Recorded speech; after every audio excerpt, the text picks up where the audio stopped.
मेरी गिनती आज पूरी हुई। मैं 100 बच्चों का कातिल हूँ। मेरा मकसद 100 माओं को रुलाना था। कभी आपने सुना है कि कोई खतरनाक मुजरिम अपने गुनाह करे और उसके बाद खुद से इकबाल जुर्म भी कर ले और अदालत से सजा के लिए मुंतजर रहे? पाकिस्तान में ऐसा हुआ था। 1999 का दौर था, पाकिस्तान आमरीत के शिकंजे में था। ऐसे में हर तरफ खामोशी थी। एक खबर सामने आई जिसके बाद ना सिर्फ शहर लाहौर बल्कि पूरे पाकिस्तान में सन्नाटा छा गया।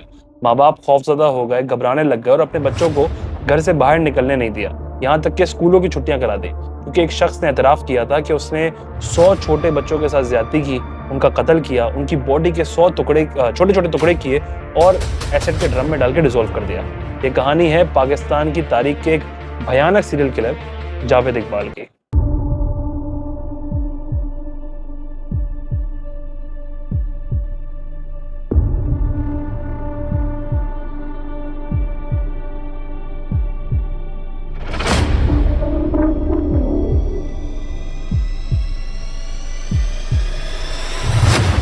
दिसंबर 1999 लाहौर के रोजनामा जंग के दफ्तर में मामूल के मुताबिक काम चल रहा था। ऐसे में उस वक्त के chief crime editor Jamil Chishti के नाम एक खत आया। उस खत को एक आम खत के तौर पे लिया जा रहा था, लेकिन दर हकीकत वो खत उस वक्त सबसे वजनी था, क्योंकि उस खत में 100 बच्चों की मौत की असलियत मौजूद थी।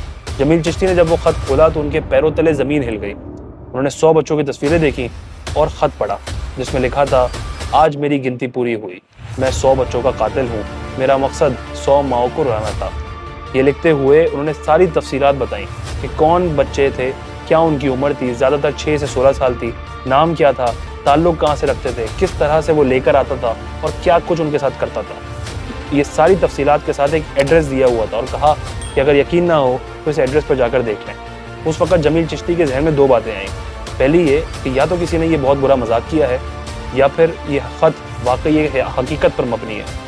जमील चिश्ती साहब ने सोचा कि क्यों ना एक दफ़ा वहाँ का दौरा किया जाए और इस एड्रेस पर देख लिया जाए कि गोया इसमें कुछ सदाकत है भी या नहीं। जमील चिश्ती अब अपने अगले सफ़र को निकल पड़े थे। उनकी अगली मंजिल थी लाहौर की वो तंग गलियाँ जिनका एड्रेस जावेद इकबाल ने लिख कर दिया था। मकान नंबर 16 भी, रावी रोड।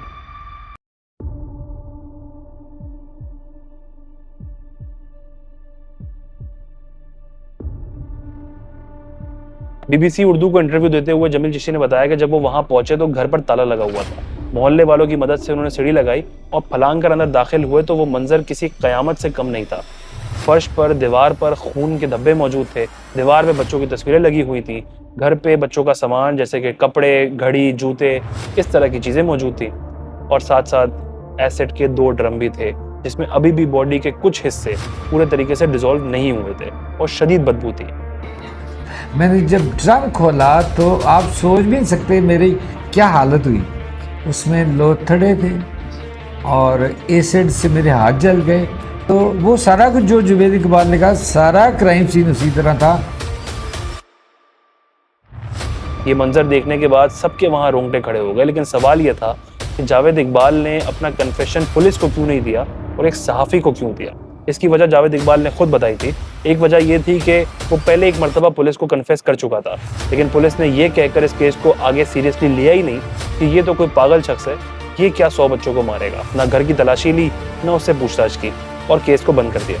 उसको ये डर था कि अगर ये दोबारा कन्फेशन करेगा पुलिस के सामने तो या तो पुलिस इसको फेक एनकाउंटर पर मार देगी या फिर साइकोलॉजिकल डिसऑर्डर का कहकर केस को क्लोज कर देगी। उसका एक और मकसद था, वो शोहरत का भूखा था। वो चाहता था कि जो कुछ उसने किया है वो दुनिया देखे, दुनिया को पता चले। इसीलिए उसने सहाफ़ी को चुना और सहाफ़ी के सामने अपना कन्फेशन लेटर भेजा। बस सहाफ़ी को भेजने की देर थी, अगली सुबह यही खबर दुनिया के हर अखबार और हर टेलीविज़न में अपनी जगह बना चुकी थी। दुनिया में ये गुफ्तगू हो रही थी कि पाकिस्तान में एक सीरियल किलर है जिसने 100 बच्चों के साथ जुल्म और ज़्यादती की है। ये खबर आग की तरह पूरे पाकिस्तान में फैली। फिर माँ बाप जब अपने बच्चों को ढूंढ रहे थे, उनको जब शनाख्त करने के लिए बुलाया गया तो बॉडी में तो कुछ बचा नहीं था। बॉडी तो शनाख्त के काबिल नहीं थी, लेकिन अपने दिए हुए तोहफे यानी कि घड़ियाँ, जूते, कुछ कपड़े, उनसे बच्चों के माँ बाप ने बच्चों की शनाख्त करनी शुरू की कि ये उनके बच्चों का सामान है जिनके बच्चे अब मौत के घाट उतार दिए गए। लेकिन आखिर जावेद इकबाल ने ये सब किया क्यों था? ये सारा इंसिडेंट जावेद इकबाल के अपने ख़तरनाक माजी से जुड़ा हुआ था। जावेद इकबाल 1961 में लाहौर में पैदा हुए थे। अपने 8 बहन भाइयों में वो 6ठे नंबर पे थे। वालिद मोहम्मद अली के मुताबिक वो पढ़ाई में बहुत अच्छे और तालीम में तेज़ थे, लेकिन बार बार अपने बहन भाइयों से कंपैरिजन की वजह से वो डिप्रेशन और फ्रस्ट्रेशन का शिकार होते रहे। ऐसे में रोज़ाना लड़ाई झगड़े, चीखम बुखारी शुरू हो गई। फिर अपने ही फैमिली पे जुल्म करना शुरू कर दिया, यानी कि आधी रात को फैमिली को जगाते थे और एक लाइन में खड़ा कर देते थे, और ये चीज़ें जारी रहती रहीं। आखिर आहिस्ता आहिस्ता फैमिली उनसे दूर होती रही, फैमिली ने उनको डिसोन करना शुरू कर दिया और लाताल्लुकी कर दी। लेकिन वालिद साहब ने उनके हिस्से की कुछ चीज़ों को निकाल के उनको एक कारोबार शुरू करके दिया, वो था लोहे की फैक्ट्री। लोहे का कारोबार शुरू करके दे दिया। जावेद इकबाल उसमें लग गए। जब लगे तो उनको मजदूरों की ज़रूरत थी। मजदूरों के लिए जावेद इकबाल ने बच्चों को भर्ती किया, और बच्चों को भर्ती करने की कुछ और वजह थी जो उनके मफाद से रिलेटेड थी। पहली वजह तो यही थी कि बच्चों को तनख्वाह कम देनी पड़ती है, लेकिन दूसरी वजह उनकी ज़िंदगी का टर्निंग पॉइंट थी। जावेद इकबाल दर हकीकत एक पीडोफाइल थे और हम जिन्स परस्त थे, यानी कि सेम जेंडर के बच्चों से वो अट्रैक्ट होते थे। यही वजह थी कि उन्होंने अपने कारखाने में बच्चों को भर्ती किया। इसी शौक की वजह से उनका कारोबार आहिस्ता आहिस्ता खराब होता रहा और नुकसान में जाता रहा। उन्होंने इसी दौरान एक गेमिंग जोन खोल दिया, और गेमिंग जोन खोलने की भी वजह यही थी कि बच्चे गेमिंग जोन से अट्रैक्ट होंगे, वो बच्चों से अट्रैक्ट होंगे। गेमिंग जोन में वो कई दफ़ा 10, 20 और 50 के नोट नीचे ज़मीन पे फेंक दिया करते थे कि बच्चे वो लेने के लिए झुकेंगे और उठाएंगे। ऐसे में जब नोट वहाँ से गायब हो जाते थे तो बच्चों को तलाशी लेने के बहाने वो अपने साथ लेके जाते थे और उनके साथ बदफेली करते थे। माँ बाप इस चीज़ से बड़े परेशान होने लग गए। उन्होंने अपने बच्चों को गेमिंग जोन जाने से मना कर दिया। आहिस्ता आहिस्ता गेमिंग जोन भी ख़राब होता रहा, उनका काम धंधा वहाँ पे बैठता चला गया। मोहल्ले वालों को पता चला तो मोहल्ले वालों ने उनको वहाँ से बाहर निकाल दिया, यानी कि उस मोहल्ले से ही निकाल दिया। लेकिन यहाँ पे कहानी ख़त्म नहीं हुई। जावेद इकबाल की ज़िंदगी तब बदली जब मीनार पाकिस्तान में उनको एक मालिश करने वाले बच्चे से अट्रैक्शन हो गई। अपने इसहाक बिल्ला नामी दोस्त के साथ मिलकर उन्होंने उस बच्चे को अपने घर बुलाया कि मालिश करवानी है तो इस एड्रेस पर साथ चलो। मालिश वाले बच्चे के लिए ये मामूल के मुताबिक था कि कोई उसको लेके जा रहा है, उसने मालिश करनी और वापस आना है, लेकिन उसको पता नहीं था कि वहाँ पर एक शख्स उसका इंतज़ार कर रहा है जो शदीद घिनौनी हरकतें करता है। वो वहाँ पर गया, मालिश करवाई। उसके बाद जावेद इकबाल ने उसे ज़्यादती करने की कोशिश की। आधी रात को वो किसी तरह उसी के राइफल से उस पर सर पे हमला किया, जिसके बाद जावेद इकबाल का सर खुल गया और वो ज़ख्मी हो गया। बच्चा वहाँ से तेज़ी से भाग गया, शोर मचाता हुआ। मोहल्ले वालों को पता चला, उन्होंने अस्पताल में एडमिट किया। जब ये बात पुलिस को पता चली तो पुलिस ने उस मालिशी वाले बच्चे को ढूंढा। जब उसने एतराफ़ किया कि मेरे साथ ज़्यादती करने की कोशिश की, उस पर मैंने हमला किया, तो जावेद इकबाल के खिलाफ पुलिस ने कार्रवाई की और उसको अपनी कस्टडी में लेके शदीद तशद्दुद का निशाना बनाया। और उस तशद्दुद के बाद एक बार फिर जावेद इकबाल अस्पताल में एडमिट हो गया। उसकी फिर जब आँख खुली तो उसको बीच का कुछ टाइम याद नहीं था। उसको ये याद था कि उसने आखिर में मालिशी बच्चे को बुलाया था और अब वो अस्पताल में है। अस्पताल में आँख खुली तो सामने उसकी वालदा मौजूद थी। वालदा सिसकियाँ लेकर रोती रहीं, रो रो के वो इसी गम में चल बसी।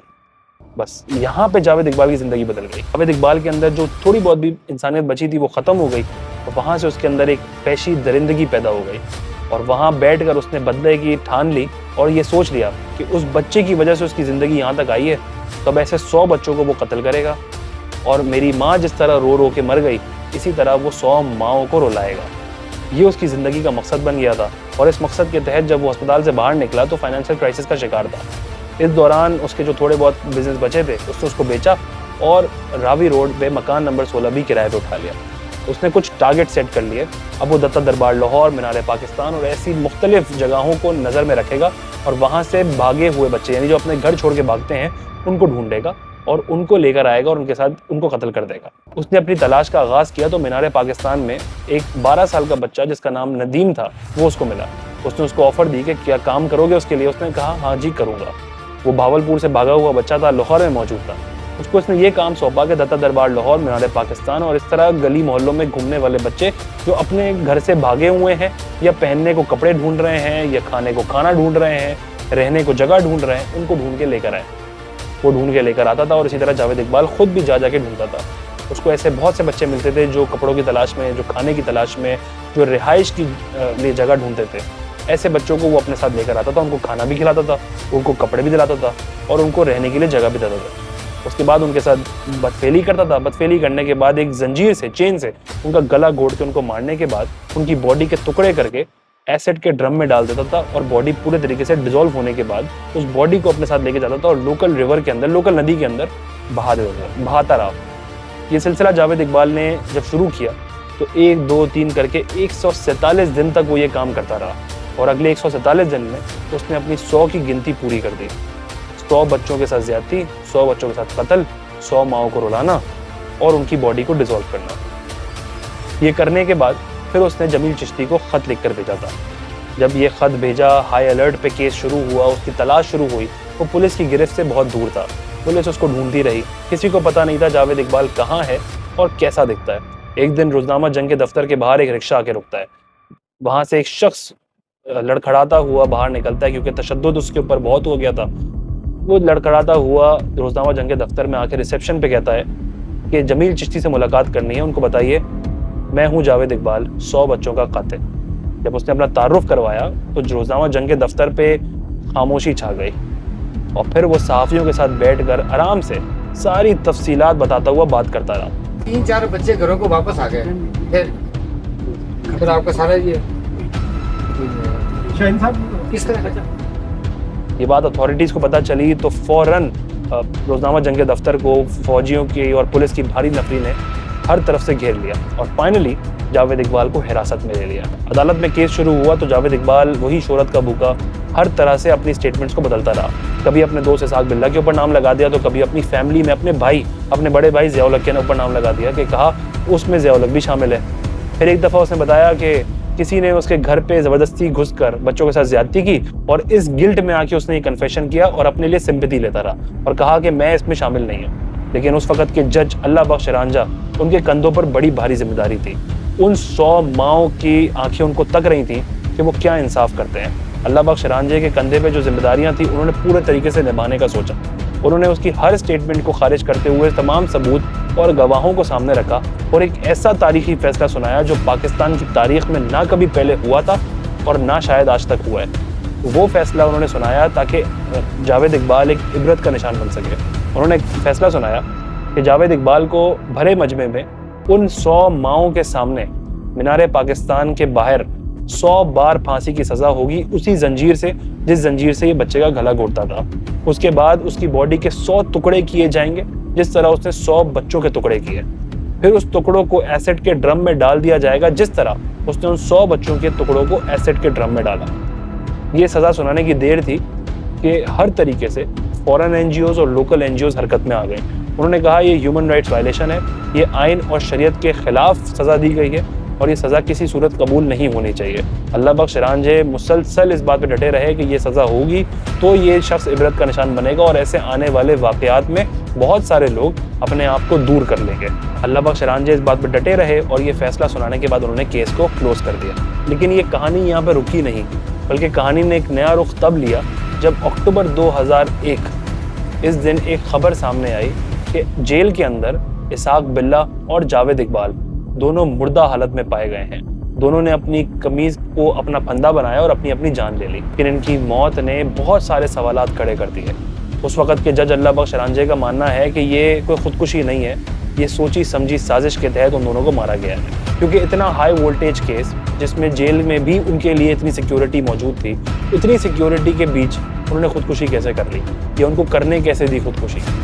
और जिस वक्त उनकी मौत हुई उस टाइम पे सारे कैमरा जेल के अंदर बंद कैसे हो गए, ये बात आज तक अल्लाह बख्श रांझे को समझ में नहीं आई। ये बात आज तक बहुत सारे लोगों को समझ में नहीं है। उनको लगता है कि या तो ये किसी फॉरेन रैकेट का हिस्सा था जो बच्चों को इस्तेमाल करता था, या फिर जो कैंपेन चलाई गई थी, जो सज़ा उन्होंने दी, उस सज़ा के ख़िलाफ़ जो कैंपेन चलाई गई, उस कैंपेन की वजह से किसी ने इसको मरवाया है। लेकिन ये खुदकुशी के थ्रू नहीं मरा, सोची समझी साजिश के तहत मरा है। ये केस लगभग 20-22 साल से ज़्यादा पुराना हो चुका है, लेकिन आज तक उन माओं का गम ताज़ा है। उनकी आंखें, उनके दिल आज तक ये सवाल करती हैं कि उनके बच्चों का आखिर कसूर क्या था। वो इस तरह उनको मौत के घाट उतार दिया गया, इतनी बेदर्दी से उनको मौत दी गई, उनकी गलती क्या थी। और ना जाने पाकिस्तान में आज भी कितने जावेद इकबाल जिंदा हैं या मौजूद हैं। पाकिस्तान में हर रोज़ हर सूबे से और हर शहर से बच्चे किडनैप होते हैं, बच्चे गायब हो जाते हैं। उन बच्चों की ना कोई रिपोर्ट होती है, ना उन बच्चों के ऊपर कोई पर्चा कटता है, लेकिन वो बच्चे लापता हैं, गायब हैं। ना जाने किस जावेद इकबाल के वो हाथ में है। और आज तक कितने जावेद इकबाल पाकिस्तान में अभी भी जिंदा हैं जो अपने मफाद के लिए और अपने घटिया शौक़ के लिए बच्चों का इस्तेमाल करते हैं।